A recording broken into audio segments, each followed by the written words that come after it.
Welcome, welcome. First of all, thank you for all coming. You got to get it closer. I can hear me. Hello, hello, hello. Whoa. There you go. Amateur.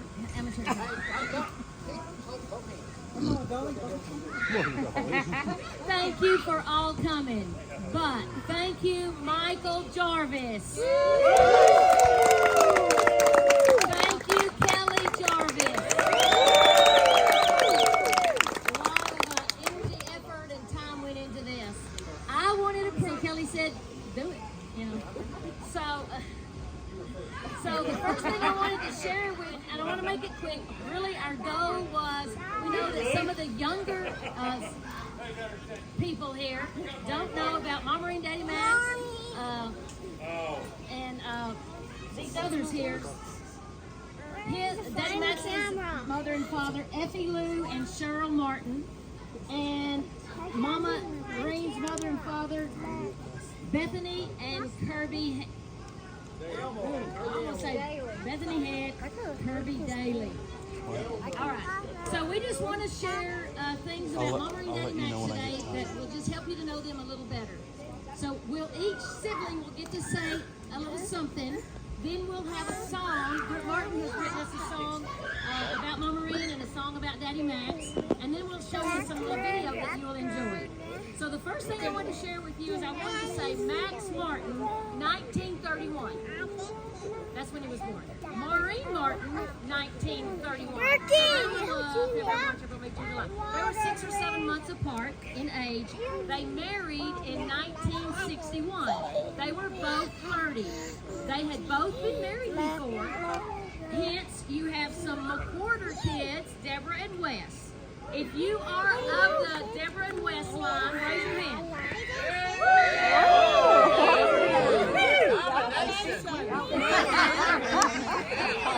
Deborah and Wesley were soon joined by Kyle, Kelly, Brent, and Brad. If you're a Martin of their line, raise your hand.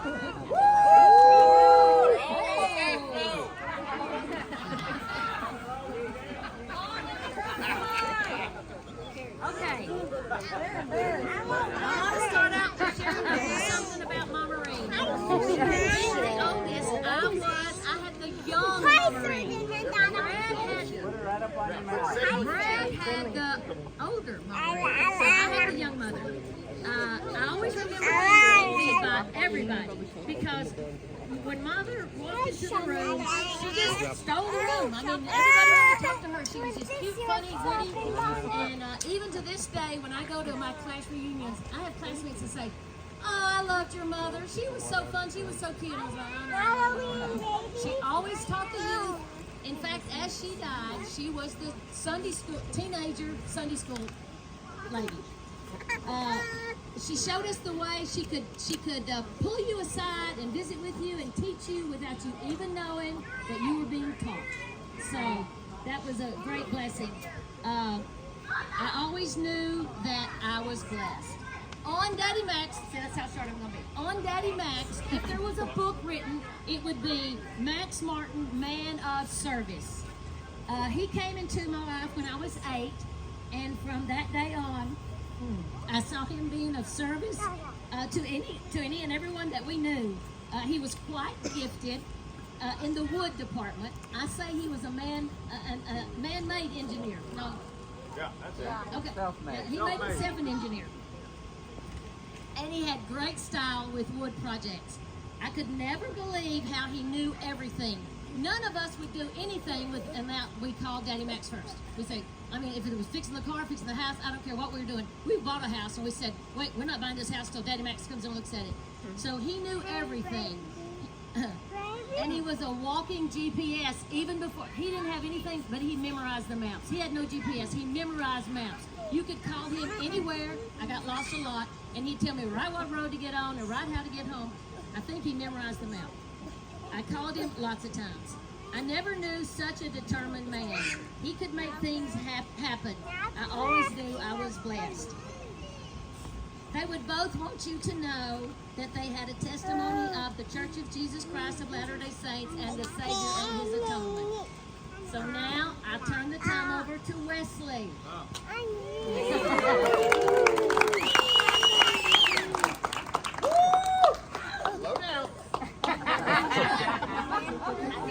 You do. I never got anything to eat, never ate at all. Something quick to tell you about our parents. Daddy Max, he and Mama-rine started dating when I was 7. And the second time I saw him, he came to the house, and I met him at the door and said, "I have no shoes for school." He took me out and bought me a pair of tennis shoes. That was the kind of man he was. But later on, Mama-rine was very interested in him learning about the church. And so she would have missionaries come over and talk to him and try to convince him of what was going on. And Daddy-Max was very stubborn. I remember what happened when the missionaries would come. I would sit in the hallway outside and listen to what they were saying, because I wanted to know what was going on. And he told the missionaries many times, "I belong to the Church of Max Martin. I don't need another church." And you know, it was interesting and entertaining for me to hear all this. But so he went through all this stuff, and I was 7 going on 8, and about a week or so before I was to turn 8, Daddy-Max and Mama-rine brought me into their room and said, "We need to talk." And Daddy-Max did all the talking. My mother said nothing. And Daddy-Max said, "Okay, you're turning 8. It's time for you to be baptized in the church." And I looked at him and I said,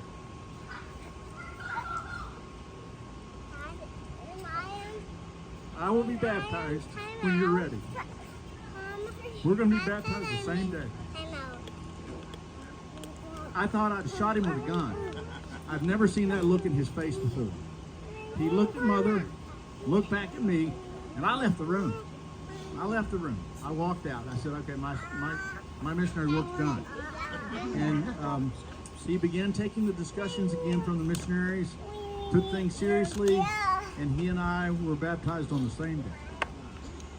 So, I love Daddy-Max for the example he set for me. Because I didn't have a daddy. My daddy left when I was 3.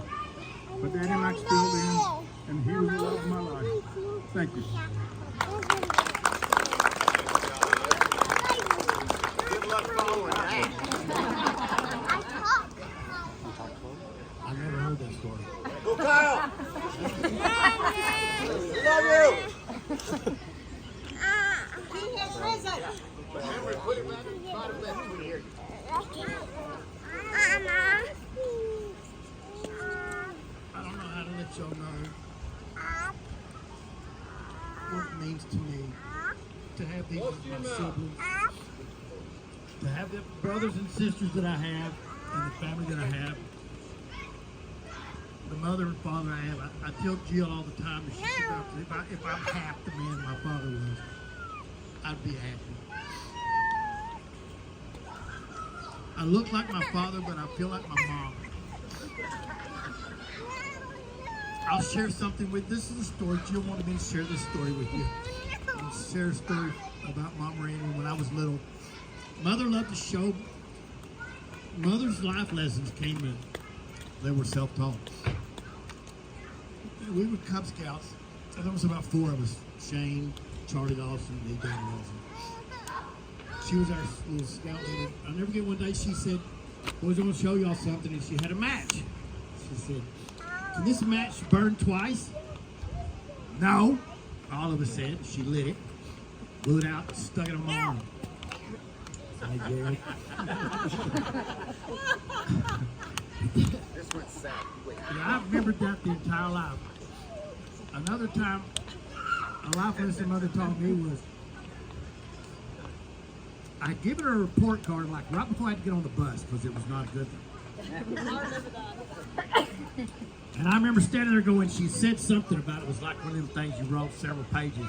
And she rolled it up as she was talking to me, and I said, and I remember the words come out of my mouth, "It's not fair." And about that time, I got right across my face was that rolled up newspaper, a report, and she got in my face and said, I mean, seriously, got in my face and said, "Who told you life was fair?" And those two lessons stuck to me to this day. I don't play with matches, and I don't take reports from them. But anyway, the theme of the talk was what? My father. The only thing I can tell you about my father was the one thing that I did get to do a lot of, and that's to get to work side by side with him, building everything. So that's what I've done most of my life. In his 70s, I had my own company, and mother made me come pick him up every day to get him out of the house. And so I'd take him to these jobs with me. He's 70-something years old. And we would work hard all day long. And my dad would still be saying, we can do a little bit more. Let's go one more hour. Just give them something that they're not expecting. I mean, that was the kind of guy he was. He outworked me up to the very end. But again, I'll leave it with this. If I'm half the man that my father was, I'd be a great person. Thank you. Wow. I tell the truth. Or should I just keep this up? Everything that's been said is so true. And this is the thing. If any of you are beastly strong and can take on anything, then you are the blood of Daddy-Max. And if you have the patience of Job, you are the blood of Mama-rine. Because the two of them worked so well together in the fact that Mama-rine had more patience, even though we did all get our butts whooped, except for Deborah and Wes. Well, we all know Brad never got a whooping. Basically, it was me and Kyle. Brad didn't either. I got whooped one time so hard because he was crying and he did it. And Mother said, well, you're up one. So, anyway. But it is true, and everybody has heard all the beautiful stories about our incredible parents that were so strong and overcome so many odds in raising this beautiful family together. But the truth is, you know, Deborah was the beauty queen. She was perfect. This country, everybody loved her. We couldn't touch her stuff. Wes wanted everybody to think he was studying all the time because he had a little light on his desk, but he was sneaking out and shooting stuff with his gun. Mostly Kyle, because Kyle was crying and dancing while Wes was shooting his feet. You know, and I was the middle child. So I had it the hardest because I had to put up with Kyle, and then Brent was driving me crazy, and I just wanted Brad to be a girl. I put dresses on him, and he wore them. Anyway, that explains a lot. We grew up in a very fun, loving family, and we were very blessed to have amazing, strong parents. And I know that if any of you want to know anything about any of our parents, just spend a little time with any six of us.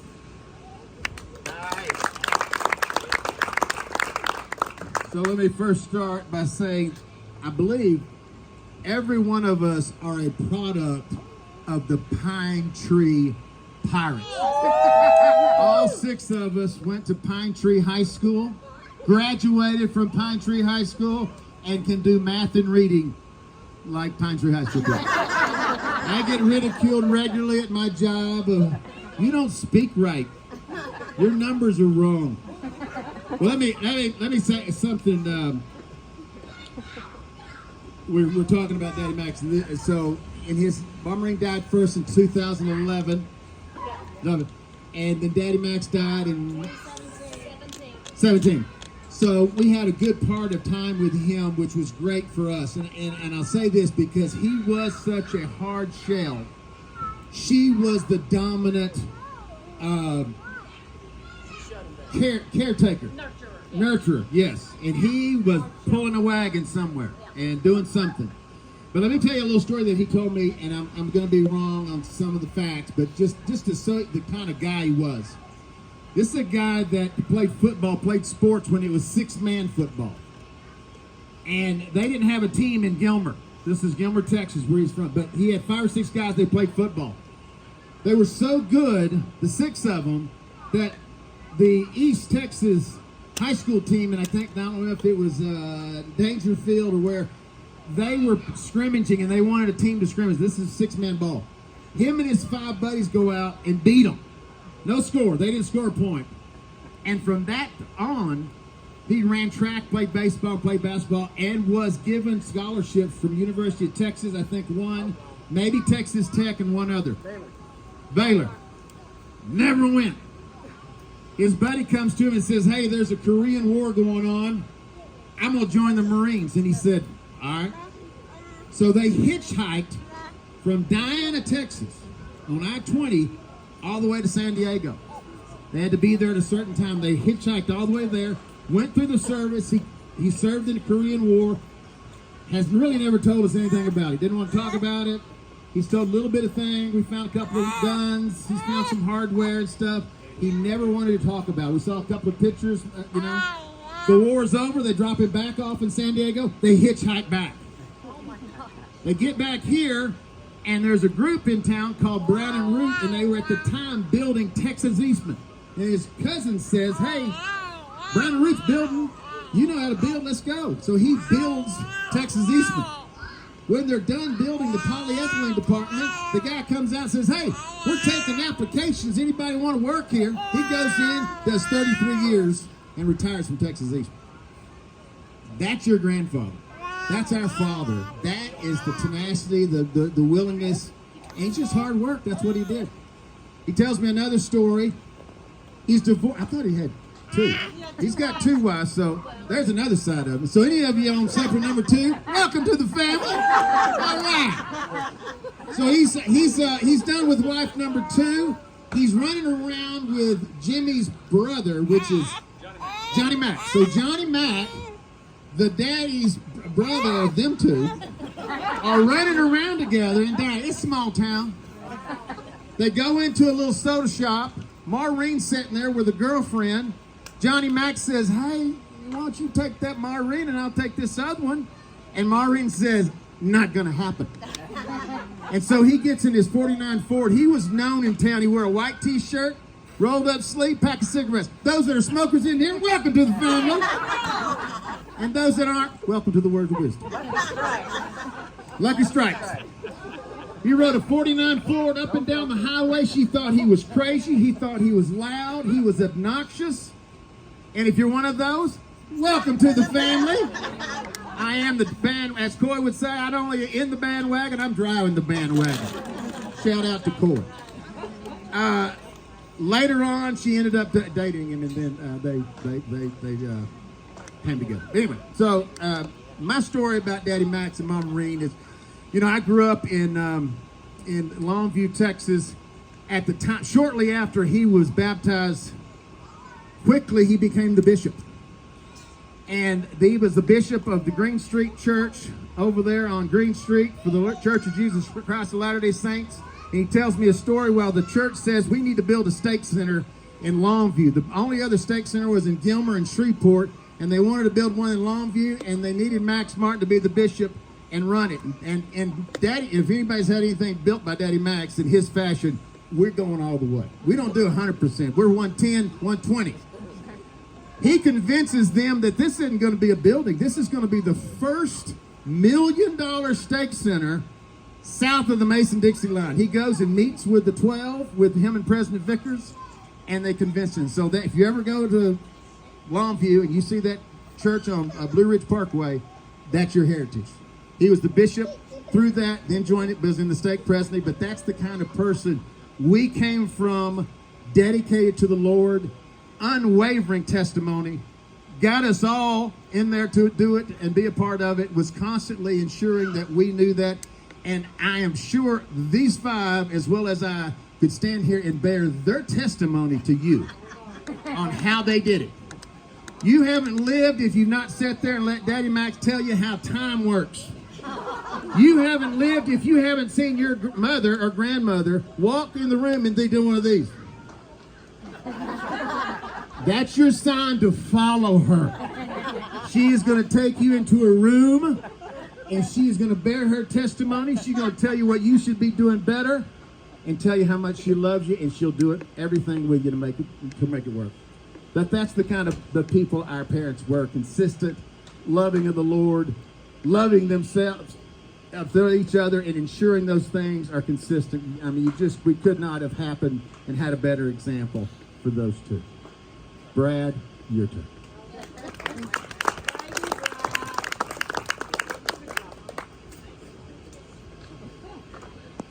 I wrote some down. Brad's an engineer. Well, I get first. Hold on. So, my assignment was what it was like to grow up with mom and dad as your parents, right? So what I did is I just thought back as far back as I could go and started writing things down, and I came up with just a list. Kind of interesting. So the first thing, our houses were identified by colors, right? Red house. Green, red, gray, and then the brick and Shenandoah. And I think we were living in the greenhouse when I was born. Is that right? Correct. Okay. So greenhouse. I got cloth diapers with a plastic cover, a dark hall with voices. I don't know, I can't remember if this happened or not, but I think I remember running around with cloth diapers and a plastic, and mom and dad was awake in the living room, everyone else was asleep, and I had a bag of Doritos, and I would run to the hall, and at the end of the dark hall, you could hear these voices saying, hey, come here, come here. And I would run away, and then I'd go back. It was like the dog on Pirates of the Caribbean holding the keys to the jail, right? Okay. Doritos, Albert Hot Sauce, and Mary Lou Ellen. Was that greenhouse? Mary Lou Alt. Who's Mary Lou Ellen? Oh, Mary Helen. Mary Helen's our. Oh, okay, Mary Ellen. Right, Doritos hot sauce. She had I remember she had her lip kind of came down, and I just remember her, yeah. Oh, that's Ellen Carter. Mary Helen. Ellen, Oh, just Ellen. Ellen, right? Well, she had this thing, and I thought the hot sauce was really hot, and it would make her lip kind of curl. So I never tried Albert's for the longest time for that. Okay, feeding watermelons to horses over the fence. Wes introducing Karen to the family. Did that happen in the greenhouse? Red house. He That came was home red. from his mission in the red house. Okay. For some reason, I thought that happened in the greenhouse. Brett Merrill was in the greenhouse. Okay, that was you. Wait a minute. Let me edit that. Kelly introducing Brett Merrill to the family. Greenhouse. Okay, was there a fugitive that came to the house? Maria Sotomayor.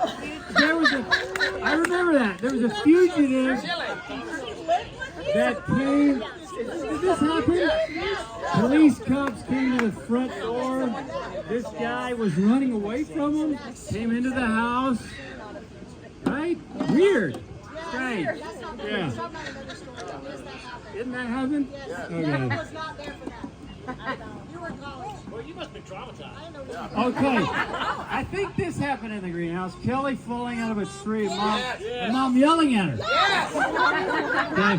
She was laying flat on her back. Get up! Okay, here's the last thing I remember here's the last thing I remember from the greenhouse. Kelly yelling from the bathroom because mom grounded her there. Yes. Right?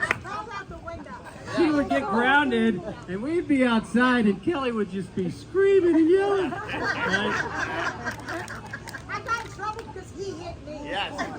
Well, the first thing I remember of the red house is Kelly yelling from the bathroom because mom grounded her there. You did the same thing at the red house. Yes, you did. I know. We could hear you. Kelly in trouble is another chapter of the book. Okay. All right. So the red house. Seems like we weren't in the red house that long, right? Through a summer. Learned how to ride a bike. I think I learned how to ride a bike there. A lot of people in one room.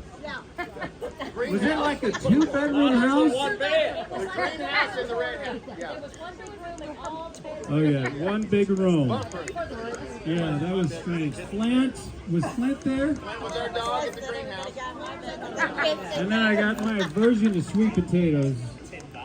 I'm not sure why I wrote that. But anyway, Gray House, getting my first bloody nose, and that's about it. Were we there like a month or No, something? that was the Hallsville. No, Okay. I'm sorry. No. It was in the Longview School District, but it was the Cochran's grandmother. All right. drove to school and that thing we had tired of. That's it. Well, yeah, so that's all I remember about the Gray House. Okay, Shenandoah.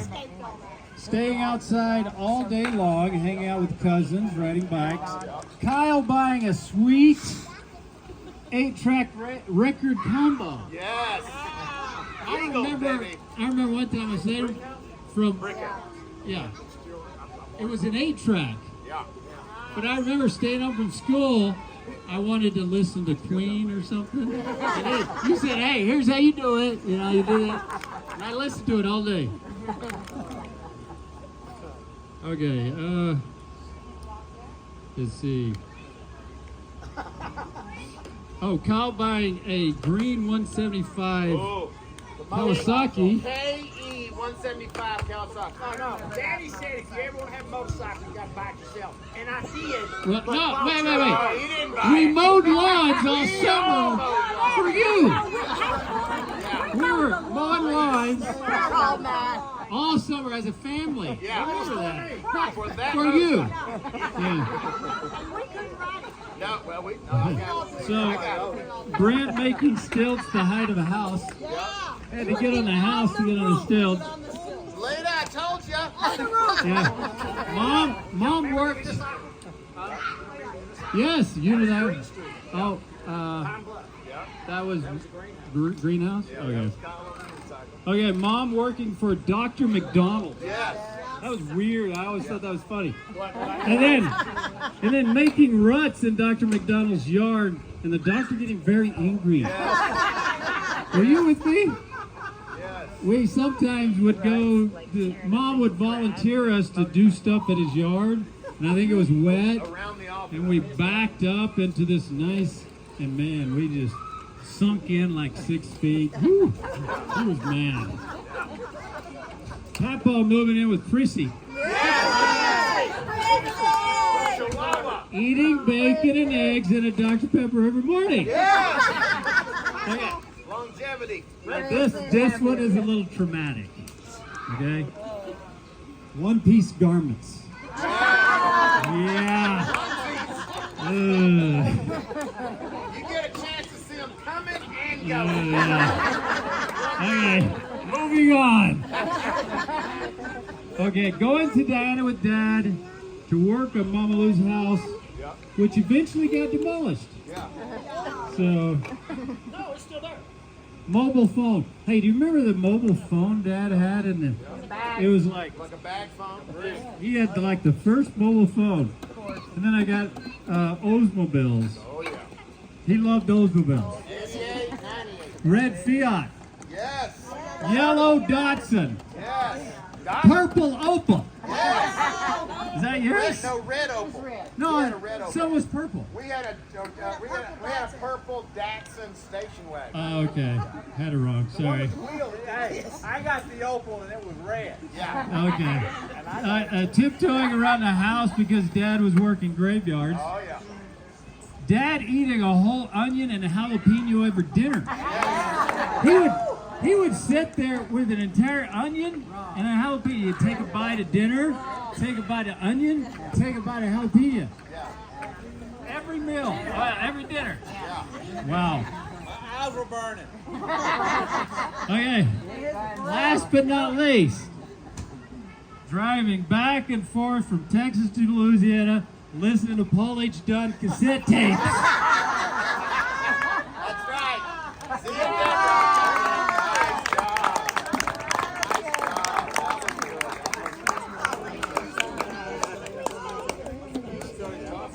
Didn't they do good?